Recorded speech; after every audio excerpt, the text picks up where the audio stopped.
Seigneur, que ta grâce, seule ta grâce. Nous voulons instaurer un état de droit. Et dans un état de droit, il y a une justice indépendante. Ce n'est pas à l'individu Félix Tshisekedi de commencer à faire justice.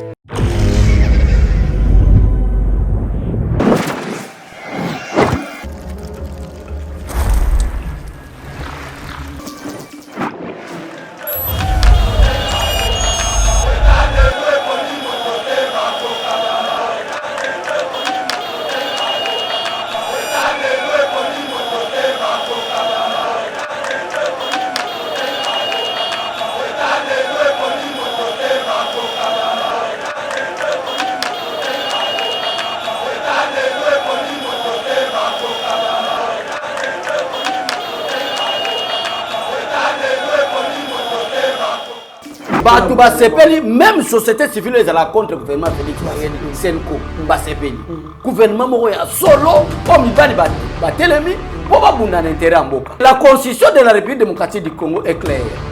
Dès que le gouvernement n'est pas investi par l'Assemblée nationale est réputé clairement comme un démissionnaire. Majorité des députés Basolo. Batika Joseph Kabila, Rwandais comme chef de l'État. Personne n'a déclaré ça. Sauf l'IDPS. La cérémonie de tous.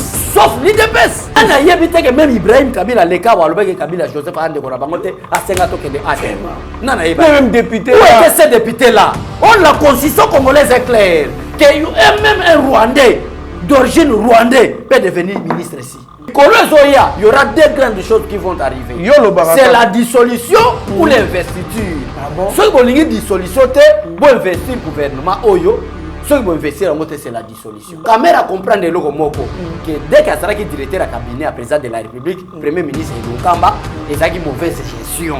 Et ça qui mauvaise gestion Kabila Tina il va pour passer le président de la République toujours. Si quand tout na Kabila, tant on répondre représentant à Nations Unies que guerre ya est la République démocratique du Congo, et ça va congolais bango Moko. Et il y a ça qui président de la République, pourquoi quand il va congolais warate en tant que garant de la nation. C'est-à-dire il y a des responsable numéro 1. Mes chers compatriotes, bâtir le Congo demande du patriotisme.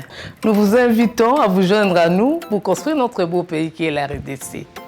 Appel de Maman Pauline Lumumba, présidente RDC Monde, à Genève.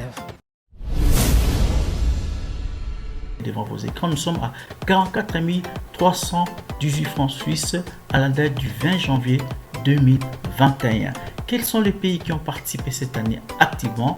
L'Afrique du Sud, l'Allemagne, l'Australie, l'Autriche, Belgique, Canada, Danemark, Écosse, Espagne, Finlande, France, Irlande, Italie, Japon, Luxembourg, Norvège, Ouganda, Pays-Bas, RDC, Suède, Suisse, Turquie, UK et les États-Unis. En tout cas, nous comptons sur vous pour atteindre cette année 100 000 francs minimum pour commencer nos projets.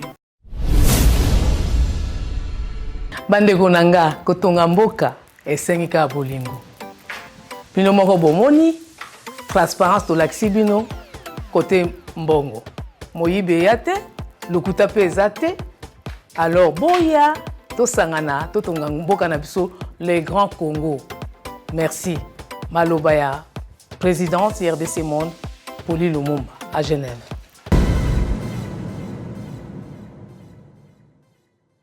Mbote na biso nyonso balandi ya Yeba TV tokuta une émission na biso comme d'habitude d'éveil patriotique émission obolinga mingi émission topesa bino ba news ya mboka na biso bobi bien que actualité ali dominée toujours par mikakatano ba réaction après sortie à gouvernement 138 députés o bazaki ba pétitionnaire ya il y a motion ou soit une pétition contre Janine Mabunda dans le bureau na Mobimba Bazali contre Bazali en colère contre publication gouvernement balobi ali co-respecter bongo désir na bango te pe ezali na récompense mon côté par rapport ya o bango basalaki c'est-à-dire oh bazali kozela ba récompenser bango yango mutu et comité tokolo bango na kati émission pour toyeba soki bazali kosala pétition na pona bien-être peuple congolais ou soit ezala ki po ba récompenser nde bango va se retrouver après publication. Il y a gouvernement. Tu rappelles les sous polémique toujours autour. Il y a 7 ministres. Les autres autour ministre na ba nationalité douteuse bazali bongo ba rwandais o mokonzi mboka a nommé to ko pe susu ba réaction misusu ba kisami na sima ya ba réaction o esi epesamaki to kolanda Claudel Lubaya to kolanda Vital Kamerhe pourquoi pas pe to landa pe Albert Molekana ne mwandansemo ba réagir autour du gouvernement o Kobima. Dans quelques semaines, ce sera aussi la nomination des mandataires. Tout le monde a 4 émissions. On a Mboka, Abbé Cholé, Trésor Lumbu, l'homme des missiles non conventionnels, Oyo Bolinga Kamingi, Ndetokota Mozindo, Amanyos, Tunaotiko, Tangela Bino, Wana. Mwana Mboka, Abbé Cholé, Mbote. Mbote ndeko Trésor Kandolo, Mbote Bandeko Nyoso, Bazala na confiance à Rolanda Bisso na plateau et éveil patriotique. Après la sortie du gouvernement, il y a des choses qui vont arriver, l'investiture ou la dissolution. Merci beaucoup. Abbé Cholozali, prophète Tonini, Outaki Koloba Makambo, mais avant il y a émission à l'élo, Outaki Kosa l'émission Awa Nangai na plateau Awa. Après, mon Kozambo va recevoir 9 juges à cour constitutionnelle. Au Lobaki, il y a des propositions, soit des choses qui sont sur la table du chef de l'État, la sortie du gouvernement. Après la sortie du gouvernement, il y aura quelque chose qui va se passer et le chef de l'État va dissoudre l'Assemblée nationale. N'importe quoi pesa ko ba fuite. Au salaka na présidence, na bureau mokonzambo katope oyeba kamakambu ndengeni parce que à lire o makambo ali ko kendele to kende presque na ba proposition oyo lobaki wana. Ezali mutape sabiso information te meto yebi quels sont les politiciens congolais. To yebi banani oyo zomo nezana ndeko mwa wuti sa déclaration Albi Félix Tshisekedi azaye moko chauffeur. Bato nyonso zo mema des aventuriers politiques, des indisciplinés politiques. Ça je vous dis la vérité. Mutu mwa wuti sa déclaration. Félix Tshisekedi aza seul politicien, réellement politicien. Yango na va sortir gouvernement to yebi saki bandeko o eza plateau éveil patriotique. To yaka ko sala ki diale lote meto yaka ko pesa bato ba vraies informations. Voilà. Fatia yambaka ba membre ya cour constitutionnelle deux fois. Après mission na yambaka bango lisusu deux fois. Et ça là qui ba méthode ya kotala ke au cas où gouvernement est kuzala investi par l'Assemblée nationale. Qu'est-ce que moi en tant que garant de la nation je dois faire? Nde Félix Tshisekedi amona ka Congo lokola mboka na ye mokote mais mboka ba congolais nyonso. Albe za compétence à cour constitutionnelle atanga na garant de la nation. Na benga cour constitutionnelle parce que ordonnance ko bima après ko rejeter gouvernement sama lukonde na ko dissoudre l'Assemblée nationale. Balilo tozo kende kandolo tika na expliquer peuple tozo kende na dissolution. Nde yango mona ki président de la République ayambaka ba juge à cour constitutionnelle. Pourquoi toke na dissolution? Gouvernement bimi. Gouvernement moko batu nyonso ba sepeli même c'est na ngo ba vie chikito buchachino batu ba sepeli Stéphane Kankou ba Tchacho Pimone Madrid batu presque belé ba sepeli batu ba sepeli même société civile est la contre gouvernement Félix Tshisekedi Senko ba sepeli gouvernement moko ya solo o mibali ba telemi po ba bunda na intérêt mboka ba Zefilomene siko président Félix Tshisekedi a comprenait ki intention ya ba député pétitionnaire ya Assemblée nationale. Ba député na bayaki pour basa la COP na président Félix Tshisekedi. Baza au nombre à 138. Ba sali déclaration ba le biete ceux qui bango ba se retrouver te ba ko investir gouvernement te baza 138 députés. Ba ko rejoindre 150 quelques ya membres à PPRD ba ko comme déjà majorité. Majorité wana ba ko koma pour être le gouvernement est nommé par le président de la République, contresigné par le Premier ministre, mais investi par l'Assemblée nationale. Voilà. Et la constitution de la République démocratique du Congo est claire. Dès que le gouvernement n'est pas investi par l'Assemblée nationale, est réputé clairement comme un démissionnaire.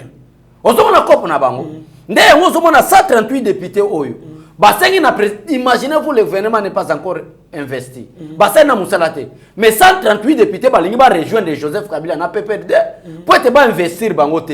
Comme conséquence, tant que vous avez investi bango, le gouvernement va démissionner, moi va travailler exact. Félix Tshisekedi l'homme le plus intelligent, voilà. L'homme le plus sage.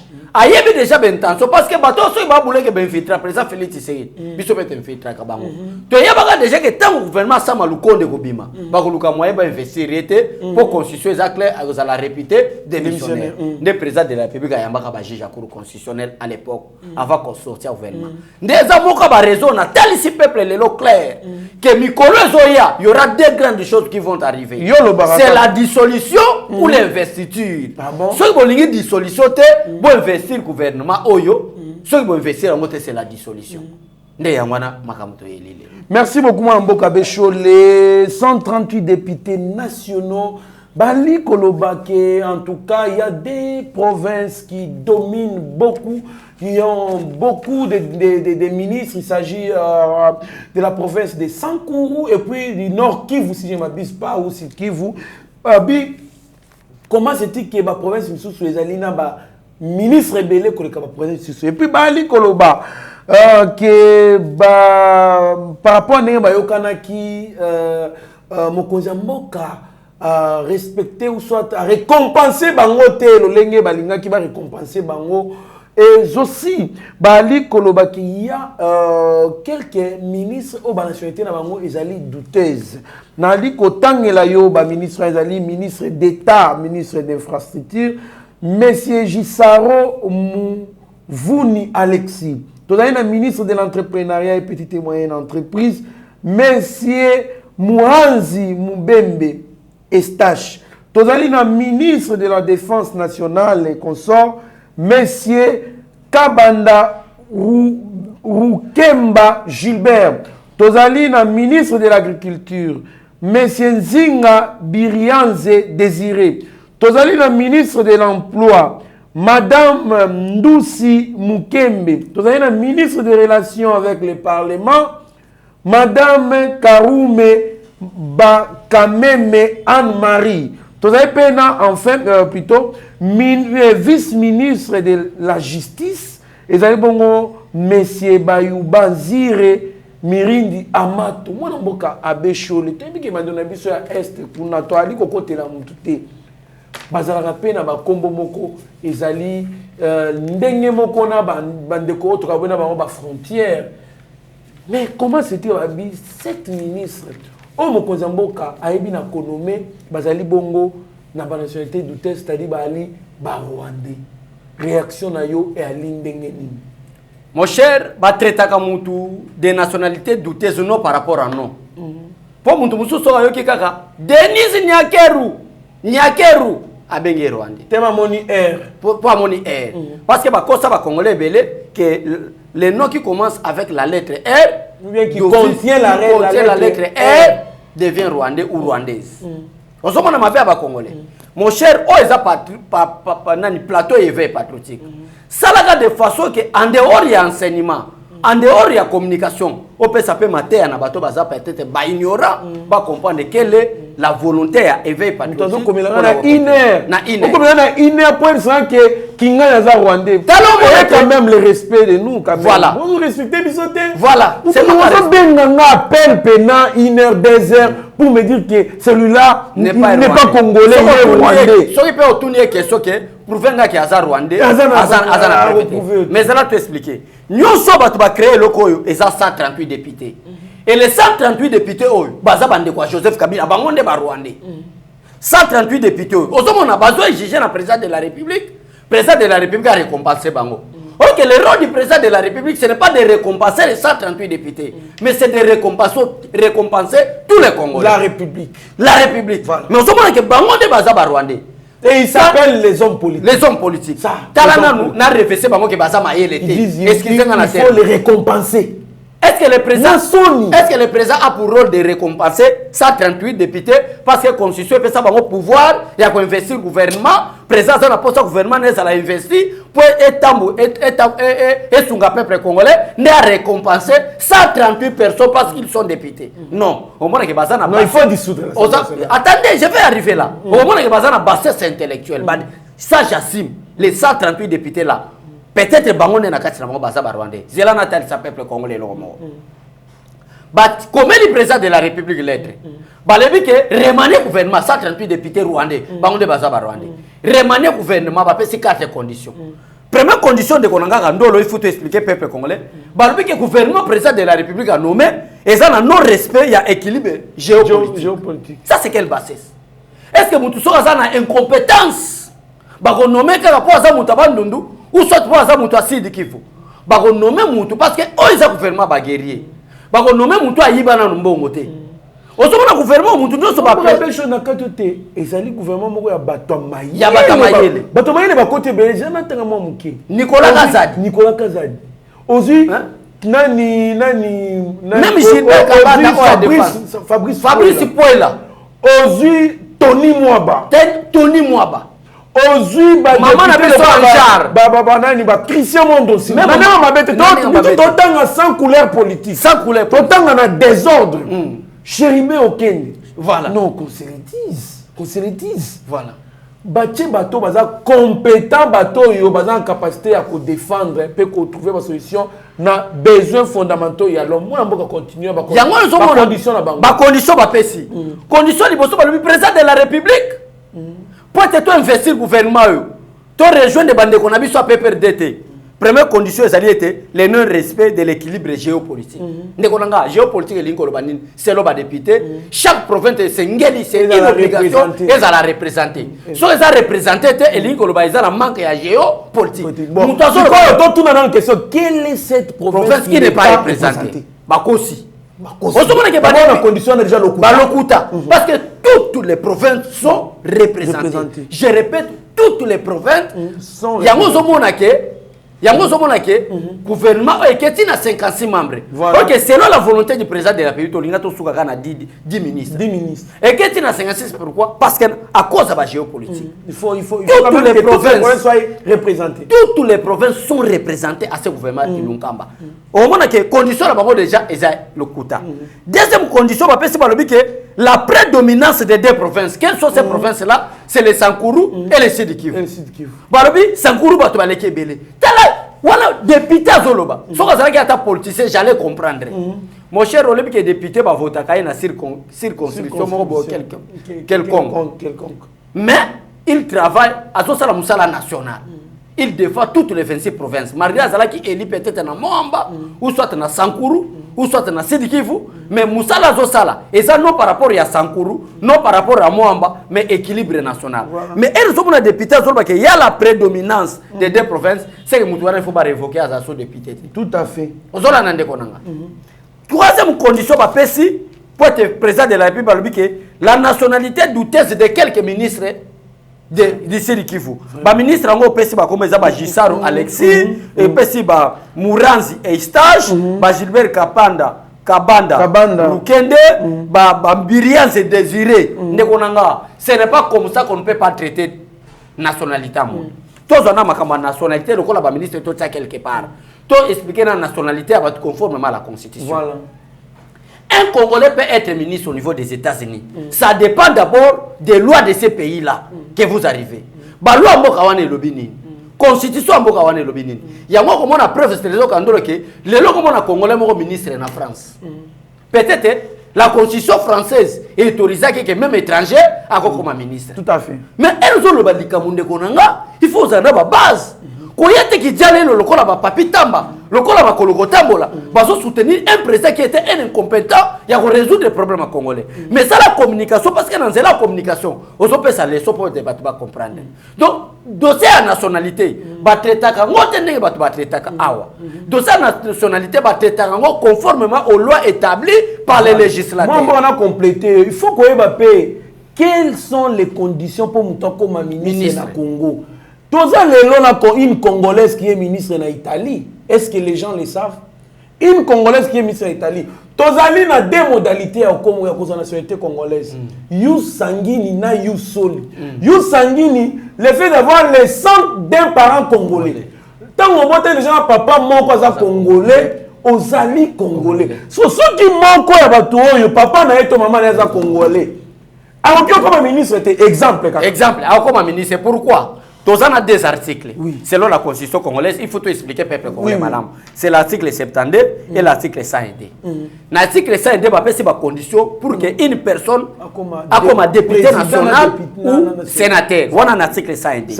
Dans l'article 102, pour être sénateur ou député national, il faut être congolais. Tout court, être congolais. Or que oh, il y a deux conditions pour être de nationalité congolaise. Dans le fait de naître, you soli, le fait de naître sur les sols congolais. Soli, ça veut dire sol. Sol. Donc, on a monté un noir. Mais du fait qu'il y a botami na sol français, babenye balamoko na dit français. Donc, azane français. Oui. Il y a comment peut député na la loi oyo. Il y a conformément na ces deux articles. Et l'article 72 et l'article 102. Au moins, il y a une nuance, une différence. Tout à fait. L'article 72 de la Constitution, condition pour être candidat président de la République. Il faut avoir la nationalité congolaise d'origine. Ça, c'est l'article 72. Voilà.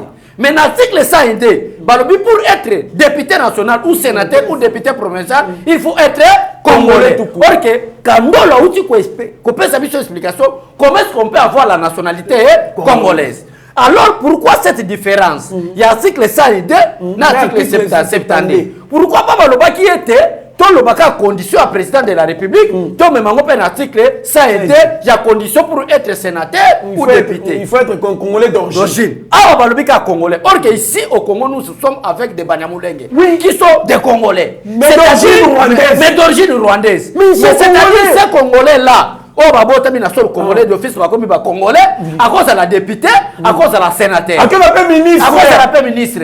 Mais conformément à l'article 72, il ne peut pas être président de la République. On le répète bien. À côté de la paix ministre. Mais à ça, ministre, il est engagé au Congo. Tout, il a accepté la société congolaise. Il est dans la scène politique congolaise. Il a un parti politique. Qu'est-ce qui peut l'empêcher pour le ministre? Tout à l'heure, tout ça, nous devons quand même réfléchir. Vous devez respecter Yeba TV. Tout ça, expliquer peuple congolais. Pourquoi cette différence entre l'article 72 et l'article 102? Parce que l'article 72 va le but des nationalités congolaises d'origine. Mais l'article 102 va le but à être congolais. Or, on a sol congolais na banamule mais qui sont des congolais. Qui sont des congolais. On lingate bandima qui est nationalité congolais. On lingate wana etali na bisoté bazaba congolais. Bazaba congolais. Donc c'est-à-dire le kola bazaba congolais, bango bazaba congolais article 102. Être député national ou sénateur, être congolais, le quoi à congolais. Mais pour être président de la République, on a détourné l'article 72 des nationalités congolaises d'origine. Parce que les attendez, parce que les Banyamulenge sont des Congolais, mais des Congolais d'origine rwandais. Comment est-ce que Moutoumou a Congolais mais a une équipe nationale de la France? Voilà ba Congolais babeti mabo. Comment est-ce que Moutoumou a Congolais mais a ministre na France, maire de la ville na France? Voilà ba Congolais babeti mabo. Ce que comme awa et comme contraire, non. Et c'est que te faire réveiller conscience du peuple congolais conformément aux lois établies. Ministre Moko, Congolais, une Congolaise ministre d'Italie. Voilà. Les Congolais savent. Alors, en bref, je voulais expliquer aux Congolais quoi. Le problème de la nationalité sera sous gravité. Voilà. Ils ont dépendre un État à un autre État. D'une constitution à une autre constitution. Par rapport à comment est-ce que nous avons une nationalité dans le Bango. Ok, Abisso, et ça n'a pas Congolais, Congolais d'origine rwandaise pour avoir une nationalité congolaise pour avoir une nationalité congolaise. On conclut comme ça. Voilà. Donc, bateau le bino ba rwandais. Base à la rwandais, pour biso to yebi na bisoté. Base à la rwandais, mais il faut boye baké, ba okyoza na papa na bango, to maman na bango. Congolais biso maman koza la paix babota ma paix na Congo ba obtenir nationalité congolaise ba to ko paix yo so bota na congolais azobota na sol congolais d'office par naturalisation il devient d'office congolais s'il le déclare, s'il accepte de les s'il accepte. Donc si ce point là tout tika ba débat inutile wana mwana mboka. Voilà. Zongisa bango pe atana nani ko na discours en Mozambique na Londres. Voilà. Alors bani Banyamulenge les Banyamulenge sont des Congolais. Mais ils doivent agir en tant que Congolais. Donc ils ont accepté de se comporter comme des Congolais. Le vrai problème c'est quoi? Même dossier Banyamulenge au président de la République à Lobaki Kuna. Ce qui est président de la République, parce que siège, il y a Banamouling dans le monde entier, c'est le Londres. Capitale, il y a Grande-Bretagne. Il y a Grande-Bretagne. Siège, n'a pas besoin de et ça place au corps pour payer qui Salema. Dès que le président de la République, parce que Maloba, président de la République, est pesé. Parce que c'est lui le garant de la nation.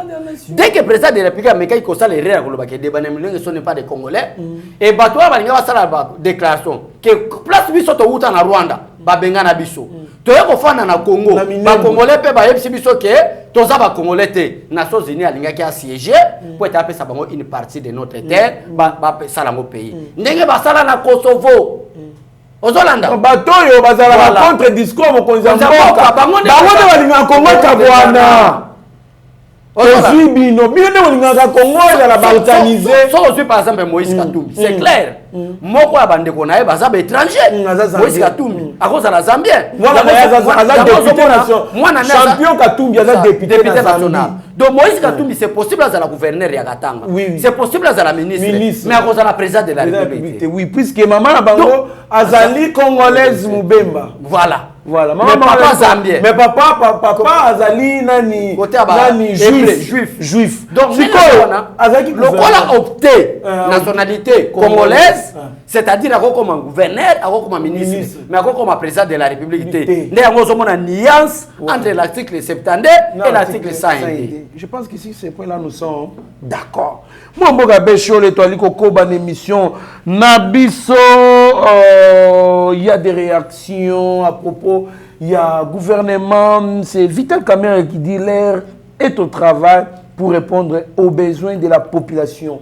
Kamerhe doit cesser avec les intimidations des déclarations. Ah bon? Il doit cesser. L'air est au travail, qui ne travaille pas. Il y a des gens qui il faut retourner à la caméra de déclaration sociale. Je vous dis la vérité. Il faut la courtois avec quelqu'un qui a détourné les deniers publics.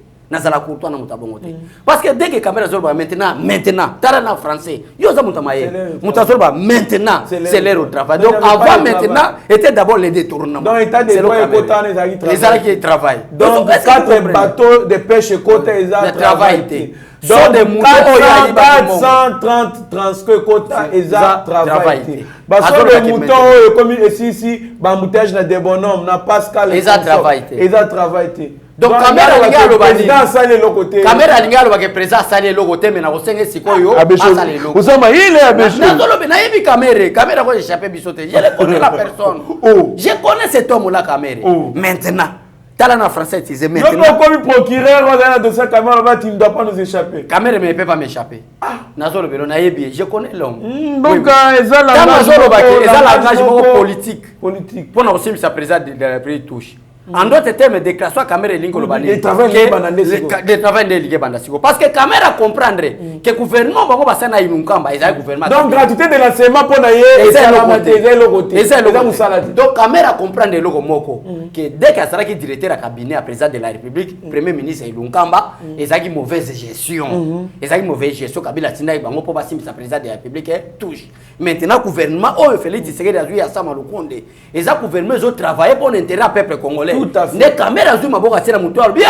Comme on a vu ça comme Félix Tshisekedi et Simbate. Maintenant Félix Tshisekedi a zosala musala. Kouré zokota na Kinshasa, ma zokota na Congo Mobimba, Kouré na Congo Mobimba, administration zosala solide. Donc moi que des besoins des caméras yo sala déclaration politique pour na kolobete maintenant les routes de travail. Félix Tshisekedi a banda musala depuis le 24 janvier 2019. Déjà banda musala. Musala ngo yango ezomonana. Gouvernement déboulonnage, Makambebele, caméra doit cesser avec des intimidations inutiles. À rembourser Mongo à l'État congolais pour l'air au travail, le collègue bandit. Mongo ya Ibakiwana, Azong, ça va pas passer là pour travailler. Merci beaucoup, Mme Bokabechole. Toi, Luko, comme l'émission Abisso maintenant là, nous supposons, ou soit nous voyons que le président a vraiment tous les pouvoirs dans ses mains. Il contrôle tout, sauf rien, finance. Est-ce que Oyebi Ndemonanga Moukena Oazaki, ancien ministre de la Défense. C'est lui qu'on peut exceptionner Rwandais. Il y a un partenariat militaire au président de la République, Azako ministre Rwandais. Bato va regretter parce que la défense c'est comme un président de la République. Société civile comme na maboka nani. Ministère de la justice et comme na président de la République. Finance na président de la République. Intérieur na président de la République. Portefeuille na président de la République. Infrastructure na président de la République. Pêche et élevage, agriculture, hydrocarbures na maboka président de la République. Mine na maboka président de la République. Place au bateau bazalaki ko yiba ezalaki nde wana. Et loko bazo le la président de la République azamona politicien, aza vrai politicien de jouer bango. Azui justice apesi na société civile. OK, société civile muto a nommé muto na yi.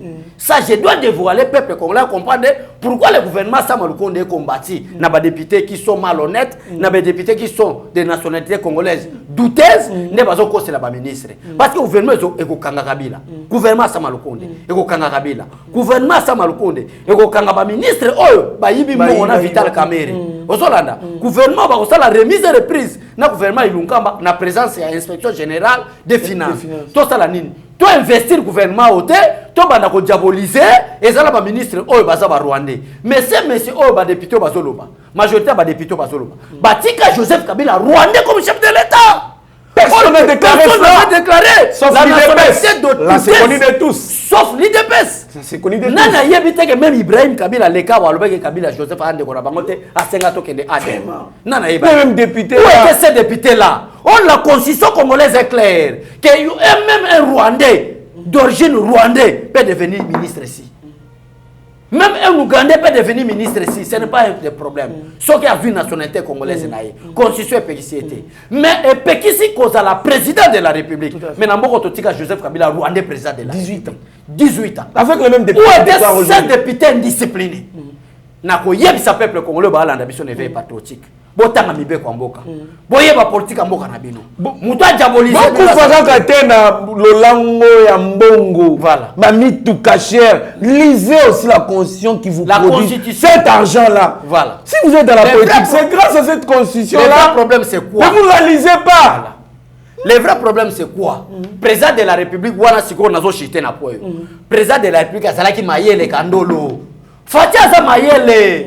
Fati n'est pas Joseph Kabila. Fati n'est pas égal à Mobutu. Fati c'est le fils de Sphinx délimité. Quand on appelle un homme Sphinx, c'est-à-dire à moitié Dieu, à moitié homme. Donc Félix Tshisekedi est le fils d'un homme à moitié homme et d'un Dieu à moitié Dieu. Donc un esprit. Un esprit. On ne peut pas blaguer avec Félix Tshisekedi. Voilà pourquoi on l'appelle des fois Moukish. Moukish.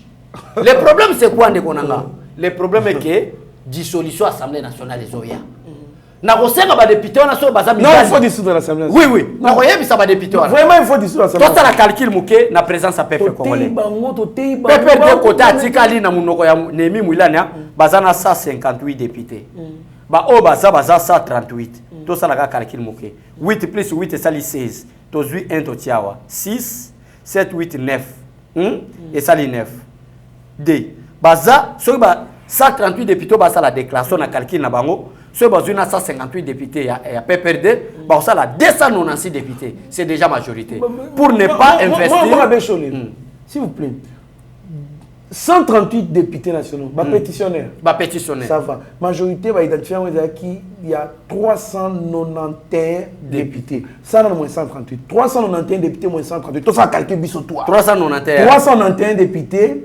391 députés moins 138. Moins 138. Voilà. Et ça lui combien? 2, 1, 1.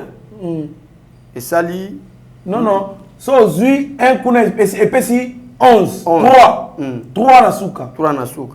Ah, etikali 8. Ah oui, 5. 2. 253. La majorité est toujours conservée. Attends 138 députés. Bakei. La majorité est toujours conservée. La majorité est toujours... conservé, on va investir ce gouvernement. Le gouvernement sera investi. Voilà calcul. Avec les 138 députés ou 138 députés, le gouvernement sera toujours investi. Mais au cas contraire, ceux qui ont investi, on dissout l'Assemblée nationale parce que la crise répétée par l'article 148 de la Constitution et qu'on a constaté par seule l'institution présidente de la République, là où on parle d'une crise persistante. Début à crise persistante, dès qu'on veut présenter les programmes du gouvernement et que l'Assemblée nationale la rejette. En attendant, le président de la République a cette confiance Il y a gouvernement, mais l'Assemblée, crise de salénie. Et en tant que garant de la nation, il y aura maintenant la dissolution. Moi, pour la belle chose, je pense que l'émission, tout ça, la lobby, photo, tout y a une liste de députés 138, tout temps à comprendre. Oui, oui. Faut pas plaire, il y a 138 députés. Oui, merci. Bango, on réclamer, va récompenser Bango, va récompenser Mbokate, va récompenser Bango. Or, Nakacha 138 députés, Barwande Bazana Kati. Baougandais Bazana Kati. To diaboliser des présidents de la République. Bande kwa Kabila Bazana Kati. Nakacha 138 députés. Faut député la député FCC on a Bazana. Bango on endetté. Ba Janet Kabila. Parfois 153 otika na mweza muki. Est-ce que bato ebele ba yebike papa Molière azala soki na moko ya ba. Azan 138. Papa Molière. Mais yé parmi 138 papa Molière aza. Azali. Na ba junior Nembalemba. Na ba information to za papa Molière to lobi bien que aza congolais. Mais soki maman na été papa na mo aza étranger. C'est clair donc il y a parmi ses parents et dans l'origine rwandaise. C'est clair. Mais à opta de nationalité congolaise. Tobo ya été ataba nommé ministre ba bazar rwandais, ce n'est pas un problème parce que moko ba parent na ye azana nationalité rwandaise, c'est clair. Parmi ces 138 papa Molière azana kati. Papa Molière a condamné ba investir. Ça je vous dis la vérité Ah bon? Ça je vous dis la vérité. Parmi les 138 wana, Janet Kabila paye azana kati. Pour ne pas compliquer le gouvernement Félix Tshisekedi, je te né ya mwana moni, même représentant ya Nations Unies akena ko luka Kabila. Représentant des Nations Unies qui n'a pas de pour ayebi makambo Kabila zo luka sala au sein du gouvernement il y a Félix Tshisekedi pour ayebi makambo Kabila zo semer na insécurité est pays ozola na ndeko nanga tango batuni Kabila na représentant des Nations Unies Kabila lobi que j'occupe de mes affaires politique na ça eza lokuta guerre ya est ya pays eza ba congolais bango moko siko tuna Kabila tango répondre représentant des Nations Unies que guerre ya est ya République démocratique du Congo eza ba congolais bango moko Eria azalaki président de la République pourquoi kangaki ba congolais wana en tant que garant de la nation c'est-à-dire yende aza responsable numéro 1 alors to salani parce que peuple congolais gouvernement ya Sama Lukonde eza gouvernement ba warrior gouvernement ba professionnel ba kokanga Kabila ba ko sala armée à solo j'insiste gouvernement ba mayele voilà majorité on na yebi non Nicolas Félix Tshisekedi Félix pas Nicolas Kazadi voilà tout le monde l'a accepté à la barre ici tant que comme enseignant Nicolas Kazadi a travaillé na BAD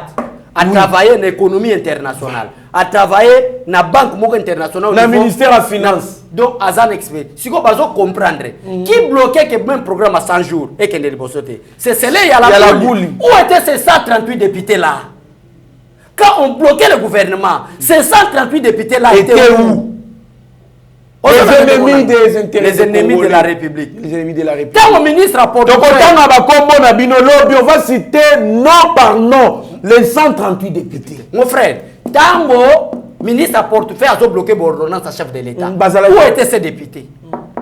Où étaient ces députés? Donc, le problème, c'est quoi? On va comprendre que le ministre Baye, baza pona ko débloquer situation ya ministre Lunkamba basala pour te Congo qui est liboso na espace à 6 mois batuna bango baza na kata ba to bloquer situation baza na kata gouvernement voilà ils veulent qu'il y ait les remaniements pour ba infiltrer donc peuple congolais et ko simbate na chita pona ko lobani na pont yo Félix Tshisekedi bande ko na biso oyo bazali emporté na makamba ba Rwandais zongisa bango ba ndeko nanga batibalo en distraction ya banguna na biso mouvement to ya biso bakilo to yango bokwei na mouvement ya bare manye po bango bazwa kota parce que bato bolingaka te bakota sikoyo mwana mboka ndeko nanga tika nazo kisabato na problème de nationalité problème ya nationalité c'est posera problème l'institution président de la République le problème ya nationalité comme grave na Congo pourquoi parce que ba Rwandais infiltra biso infiltration ba côté la biso ezaki pour la balkanisation bato balinga baya na balkanisation ezaki Joseph Kabila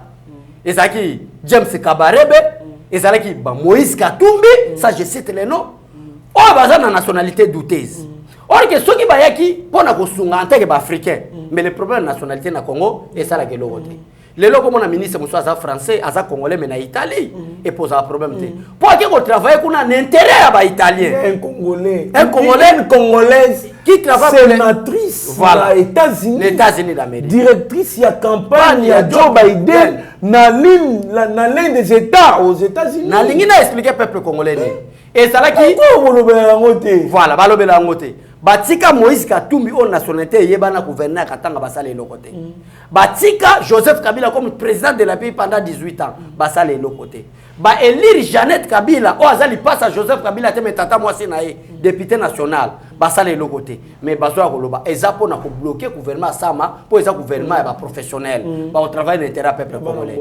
Na koloba boy nationalité na 21e siècle, eza problème souté. Eza problème plus. D'ailleurs, ce qui était mauvais c'est nationalité ba infiltrer sur la tête. Exemple président de la République. A Congolais na armée na affaires étrangères, donc la police quoi. Voilà. La police de intérieur pourquoi parce que déjà la police est consort. Aux UP les sous na renseignement. Net na demiap et puis ANEL. C'est ce qui est très dangereux. Même un gouvernement. Ce n'est même pas très dangereux, mais c'est une interdiction pour tout étranger. Voilà. Même les Congolais va travailler Libanda, pas ça va ngomba ici. C'est autre armée, voilà. Intérieur. Mais sur otali koto na ba o ba poste président de la République apesi ba finance, ba intérêt, apesi ba ta confiance na ba justice. Alors bato ba comprendre que gouvernement maintenant comme ba Congolais za ba Rwandais tika to désiré. Tous par exemple ministre de l'agriculture Désiré Birianze.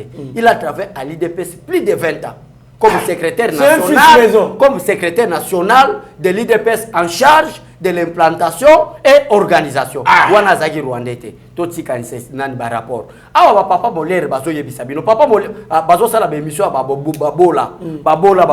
Est-ce que papa Molere na famille ba yebisa bango na ba yebisa bino nationalité na bango ba yebisa bino te?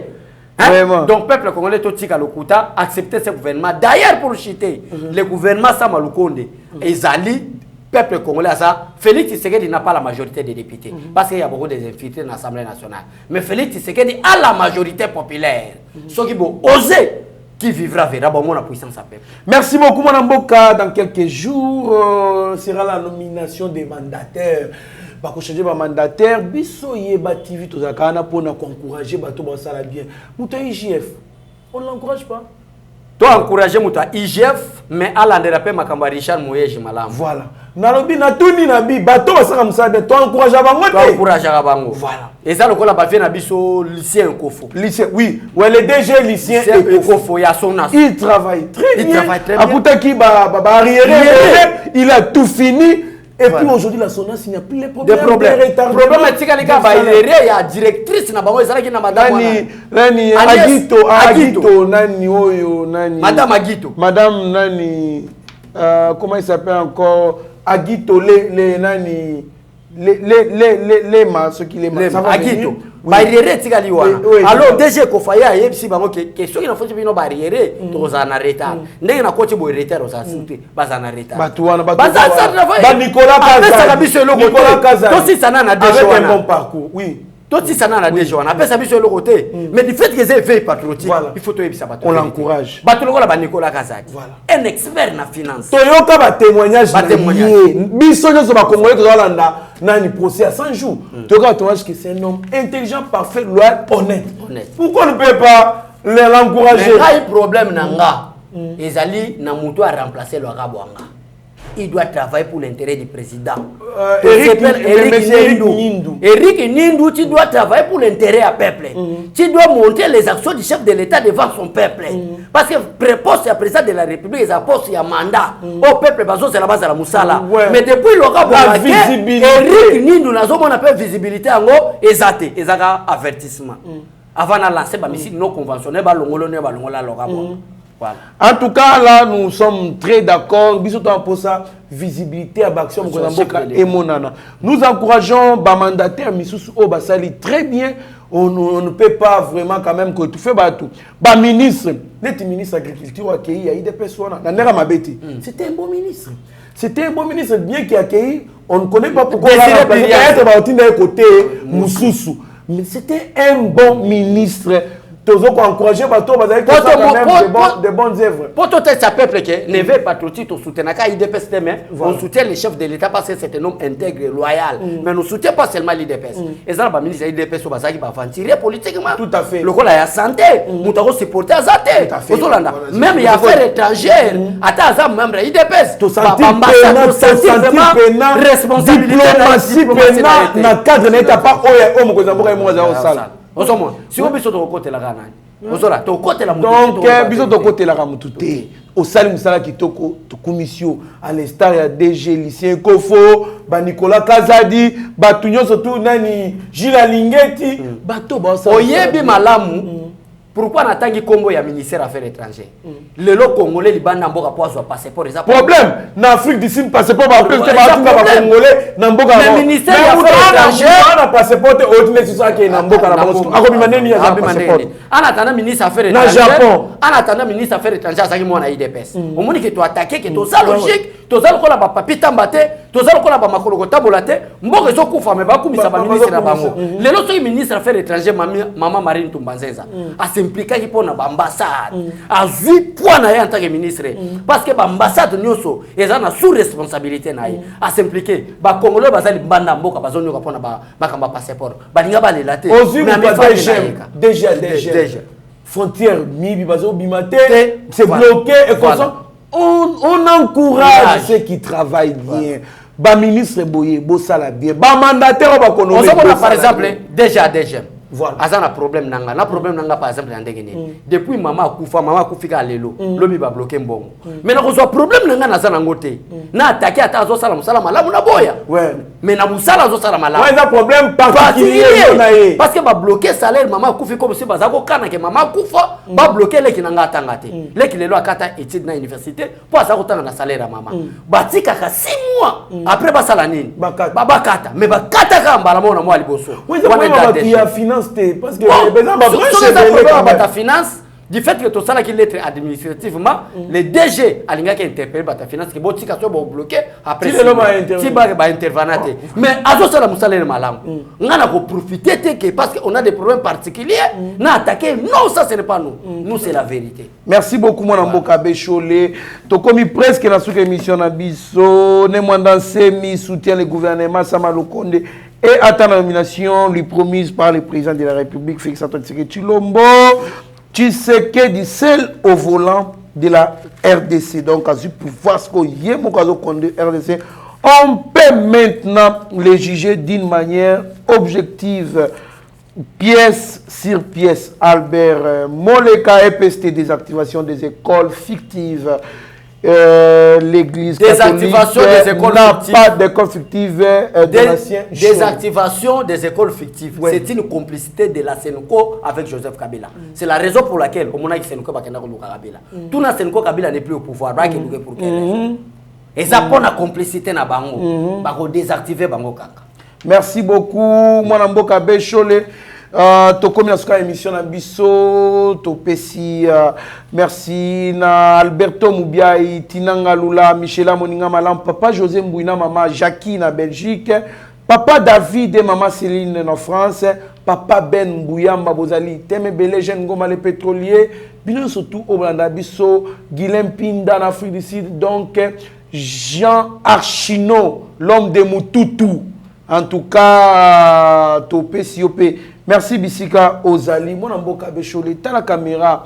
Yashagi Ochudi, Meshak, na Steve Konde, HD Rabi Mokoko, OPC la Malobano Yasuka. Merci beaucoup Trésor Kandolo, merci Bandeko Nyoso Balanda Biso, Papa Roi Mabi, na Maman Élysée, Bandeko Nyoso Président Chikito Mouchachino, Bandeko Nyoso Basoutenang na maladi maintenant. Tozongi pote musala ba madame Claudine Moussouda, vous êtes vraiment très nombreux, ba maman Eugénie, ba maman Kaba, vous êtes vraiment très nombreux na ba soutien na bino. Bolanda loingi à 138 députés te fatia ko investir bango. Ceux qui ba investir bango te et ko zalande dissolution et assemblée nationale. Que Dieu vous bénisse. Merci beaucoup. Merci beaucoup mon Mboka Bécholé, en tout cas da kesengo makasi ko partager plateau na yo mon Mboka. Ba balanda kibiso ki mo ba TV, DG Shadrack Lolo, Mitiranaya. Tomoni Bongo, Abigail Kilungu, Beni Okeke, Batu nyonso tu bali ko servir Yeba TV, Pasteur Gili, Benjamin Mwanasuka, en tout cas, bino surtout bozala branché na Yeba TV, bozala décité. Mieux vaut être maître de silence que plutôt esclave de ses propres mots. Merci. Seigneur, que ta grâce, seule ta grâce. Nous voulons instaurer un état de droit. Et dans un état de droit, il y a une justice indépendante. Ce n'est pas à l'individu Félix Tshisekedi de commencer à faire justice.